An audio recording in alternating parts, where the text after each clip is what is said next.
लाए हैं तूफानों से कश्ती निकाल के इस देश को रखना मेरे बच्चों को संभाल के। एक पुरानी फिल्म का यह गीत आज भी उतना ही प्रासंगिक है जितना कि उस दौर में होगा जब यह लिखा होगा। गाजियाबाद के डासना से उठे नफरती वायरस ने कल सहारनपुर के शांत माहौल में पांव पसारने की नाकाम कोशिश की, परंतु खुशकिस्मती से समय रहते ही उचित उपचार कर लिया गया और शहर की आबो हवा में जहर घुलने से बचा लिया गया। सही समय पर हुए इस सही उपचार के लिए जगह एक और प्रशासन बधाई का पात्र है, वहीं दूसरी ओर यह घटना कुछ सवाल भी खड़े करती है जिनका जवाब तलाश जाना बेहद जरूरी है। आखिर कौन है जिसने इस शहर का अमन चैन पसंद नहीं आ रहा? पूरा शहर छोड़कर आखिर शहर के एंट्री पॉइंट पर स्थित एक छोटे से गांव के लोगों का ही प्रदर्शन करना और प्रदर्शन के तत्काल बाद पुलिस कर्मियों पर पथराव करना शक तो पैदा करता है। खैर, इस घटना को लेकर दोनों धर्म के धर्म गुरु क्या कहते हैं, जानने के लिए एक्सप्रेस न्यूज भारत ने धर्म गुरुओं से बात की। पेश है एक रिपोर्ट। हम आचार्य महामंडलेश्वर दिव्य शक्ति अखाड़ा परम तत्ववेता संत कमल किशोर जी महाराज जी, कल हमारे शहर में कुछ ऐसी घटना हुई जो शहर की फिजा में कड़वाहट घोलने को लेकर थी, तो उस संबंध में आपसे बात करना चाहेंगे, थोड़ा जानना चाहेंगे, क्या कहना चाहेंगे? अति दुर्भाग्यपूर्ण घटना है, ऐसी घटना नहीं होनी चाहिए। यदि यति नरसिम्हानंद सरस्वती महामंडलेश्वर ने कुछ इस तरह की बातें कही हैं नबी के खिलाफ, तो उसके लिए सरकार का कानून है, भारत का संविधान है। संविधान के तहत उन्हें गिरफ्तार भी कर लिया गया। जब गिरफ्तार कर लिया गया तो उन पर मुकदमा भी चलेगा संगत सुसंगत धाराओं के अंतर्गत। अगर लगता है कि वैमनस्य पैदा किया है उन्होंने, तो वैमनस्य दूर हो जाएगा, उनको उनकी सजा मिलेगी। इसका मतलब यह नहीं है कि चौकी पे पथराव कर दिया जाए जाके ज्ञापन देने के बहाने, नहीं, ये भी गलत है। अगर उन्होंने गलत किया है तो यहाँ की जनता ने भी गलत किया है। और लोग कहते हैं कि गुमराह युवक हैं, मैंने सुना है 2-4 वीडियो में कि गुमराह युवक हैं। अरे काहे की गुमराही? क्या इतनी भी अकल नहीं है हमारे अंदर कि हम कानून पे, या तो हमारा विश्वास नहीं है, संविधान पे विश्वास नहीं है। अगर संविधान पे विश्वास है, पूर्ण विश्वास है भारत के संविधान पे, तो फिर सीधी सी बात है कि पुलिस वालों की क्या गलती कि उन पर पथराव कर दिया, चौकी वालों की क्या गलती उन पर पथराव कर दिया। गलती जिसकी है उसको देखो ना, जिसने गलती की ही नहीं आप सजा उसको दे रहे हो।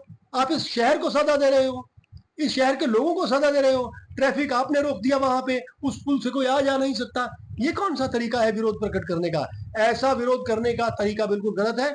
हम इसका विरोध करते हैं और साथ ही साथ ये भी कहते हैं कि ईश निंदा का कानून सिर्फ मुसलमानों के लिए नहीं, हिंदुओं के लिए भी होना चाहिए, सिखों के लिए भी होना चाहिए, ईसाइयों के लिए भी होना चाहिए। कहीं से कोई भी व्यक्ति किसी भी तरह की ईश निंदा करे, सब पर वही कानून लागू होना चाहिए। ये बात हमारे दिल की बात है और ऐसा होगा तभी ये कंट्रोल हो पाएगा। सख्त से सख्त सजा, सख्त से सख्त कानून सभी पे लागू होना चाहिए, केवल एक पे नहीं। ये बात आपने बहुत अच्छी कही कि कानून सभी के लिए होना चाहिए।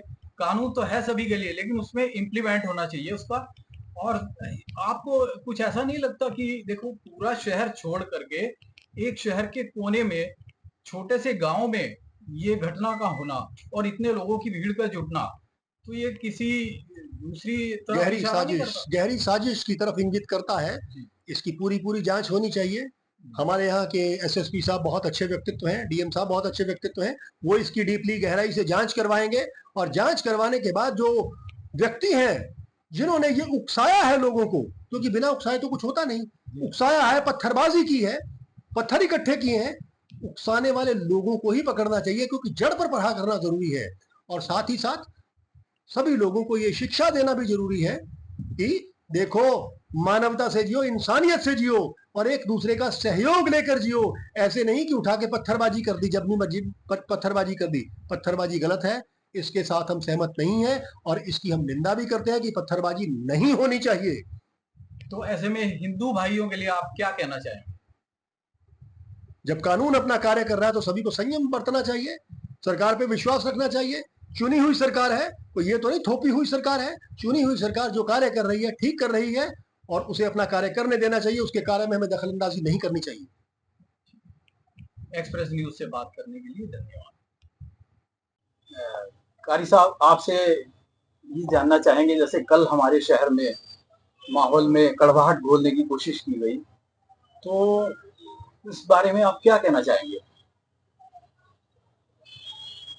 ये है कि देश का माहौल बिगाड़ने की तो बड़ी कोशिश की जा रही है, और जो कि बहुत ही गलत हो रहा है मसला। राजनीतिक मसला, राजनीति में आके राजनीति में उसको करते हुए जो इस तरह से कर रहे हैं, इसमें देश का नुकसान हो रहा है। जैसे कि दो सांड की लड़ाई में जो होता है वो झुंड का नुकसान होता है, वो जो उसका नुकसान होता है जो घास वगैरह का, तो यही हो रहा है। तो ये भारत का संविधान भी यही है कि किसी की भावना को ठेस न पहुंचाया जाए, किसी के धर्म के बारे में कोई बात ना कही जाए, ये भारत के संविधान में लिखा हुआ है। और किसी को जो है आपत्तिजनक कोई बात नहीं की जाएगी, कोई मामला ऐसे जिसको कुछ ठेस पहुंचे नहीं किया जाएगा। बहरहाल हमने भी गीता पढ़ी है, रामायण पढ़ी है, मैंने भी पढ़ी है गीता, उसके श्लोक भी काफी याद किए हैं, बहुत सी अच्छी बातें हैं जो हमने ली हैं। हमारे जो बड़े हैं वो ये कहते हैं कि आप किसी से भी ले लो, ये न सोचो कौन कह रहा है, ये देखो क्या कह रहा है, क्या कह रहा है। बहुत गहरी बात, बहुत गहरी। जैनियों के मुनि हैं, उनसे मैंने कुछ बात, उन लोगों ने बातें कही तो मुझे बहुत अच्छी लगी, मैंने उसको ली है।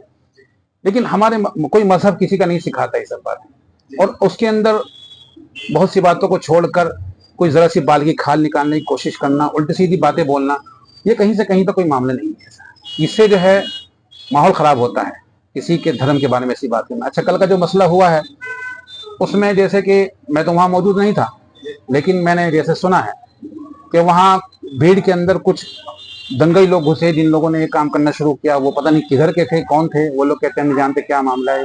मुझे लोगों से सुना ये बात, ना तो मैंने देखा है ना मैंने किया है। तो उस वजह से ये सब मामला हुआ, और इससे जो है दुख पहुंचता है। भारत का संविधान इजाजत देता है कि आप अपना जो है विज्ञापन दीजिए और अपनी एहतजाज जो है दर्ज कराइए। जी, आपने बहुत सही बात की। देखिए, ये तो संविधान इजाजत देता है कि अगर किसी की भावनाएं आहत हुई है या किसी की कोई बात बुरी लग रही है तो उसका प्रोटेस्ट करे, प्रोटेस्ट का अधिकार मिलता है। तो लेकिन वो तरीके से करें, उनका हक है, वो प्रोटेस्ट तो कर सकते हैं, कोई भी कर सकता है।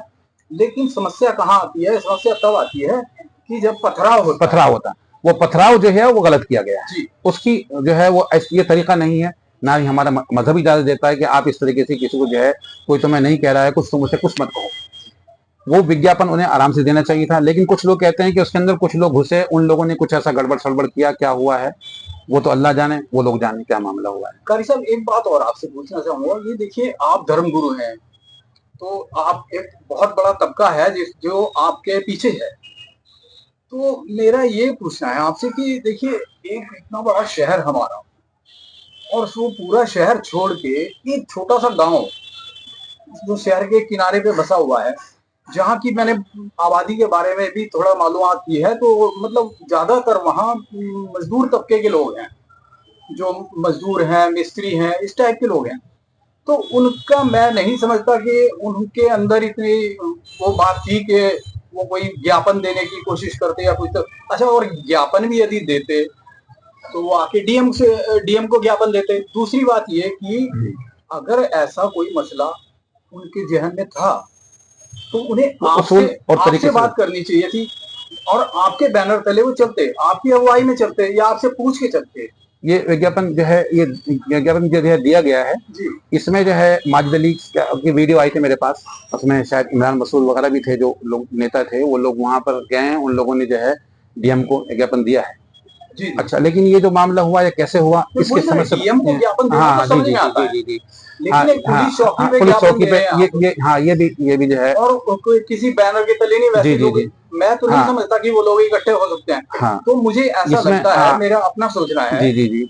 और मैंने बहुत से लोगों से बात की है, वो लोग भी इस बात से इत्तेफाक रखते हैं कि हो ना हो कहीं ना कहीं कुछ गड़बड़ है।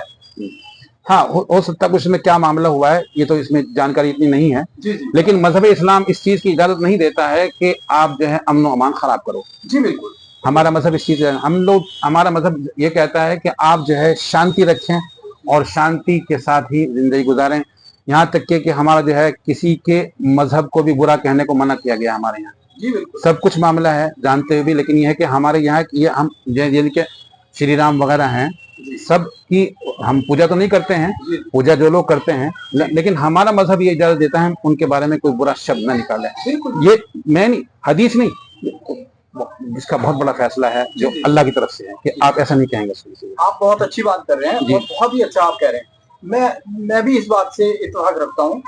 दरअसल जैसे आप ये देखिए, हम सहारनपुर में रहते हैं। सहारनपुर से अगर किसी को दिल्ली जाना हो तो 2 रास्ते हैं। जी जी। एक तो वाया शामली है, एक मेरठ का है, एक वाया मेरठ है। जी जी जी। तो अगर आप मेरठ वाली ट्रेन में बैठ गए और मैं शामली वाली में बैठ गया तो आपके स्टेशन अलग आएंगे। जहाँ आप भी दिल्ली रहे हैं जी, मेरे स्टेशन अलग आएंगे, शामली का सब आएंगे, है ना। तो मैं कहने लगूं कि मैं सही जा रहा हूँ, आप कहने लगे जा तो दोनों दिल्ली रहे। तो ये मसला है। अगर उन लोगों को कोई प्रॉब्लम थी तो मेरा कहना ये है कि वो आपके पास आते, ज्ञापन जो है आपसे पूछते कि हम क्या करें ऐसे में, क्योंकि आप धर्मगुरु हैं, आपसे राय मशवरा लेते और उसके बाद वो कोई कार्रवाई करते, ज्ञापन देना था या जो कुछ भी करना था। जी, आप एक जेन्युइन बात बताते हो जी। नहीं, मदरसे आ जाते, मदरसे में जो उलमा किराम है उनसे बात कर लेते सब। जी जी जी। तो ये पथराव वाली बात तो बहुत गलत है। और पुलिस वालों पे पथराव, जिनकी पुलिस के ऊपर जिसने पथराव किया है, ये जो बिला वजह जो पथराव किया गया है, ये गलत है। ये माहौल को बिगाड़ने की बात। जी जी, इसकी निंदा करते हैं। ये माहौल अगर बिगाड़ने की कोशिश करता है, ये हमारा मजहबी इजाजत है इस बात पे। हमसे बात करने के लिए आपका बहुत शुक्रिया। जज़ाकल्लाह, शुक्रिया आपका।